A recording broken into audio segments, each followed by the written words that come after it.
કચ્છના ગાંધીધામના કીડાના ગામે સરકારી જમીન પરના ગેરકાયદે દબાણ પર તંત્રનું બુલડોઝર ફરી વળ્યું છે। કીડાનાથી ભારાપર રોડ પર ગુનાહિત ઇતિહાસ ધરાવતો મુસ્તાક કાસમ નામના શખ્સે સરકારી જમીન પર ગેરકાયદે પાકું બાંધકામ કર્યું હતું, જ્યાં તંત્રના અધિકારીઓ બુલડોઝર લઈને પહોંચ્યા અને 1860 વારમાં રહેલા દબાણને દૂર કરવામાં આવ્યું, જે જમીનનો ભાવ 1,86,00,000 થાય છે।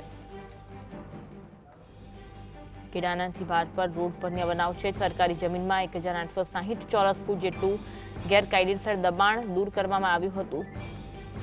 તંત્રના અધિકારીઓ બુલડોઝર લઈને પહોંચ્યા અને 1,860 વારમાં રહેલા દબાણને દૂર કરવામાં આવ્યું, જે જમીનનો ભાવ 1,86,00,000 જેટલો થાય છે। તંત્ર દ્વારા દબાણ હટાવ કામગીરી કરવામાં આવી હતી। કચ્છના ગાંધીધામના કીડાના ગામે સરકારી જમીન પરના ગેરકાયદે દબાણ પર તંત્રનું બુલડોઝર ફરી વળ્યું।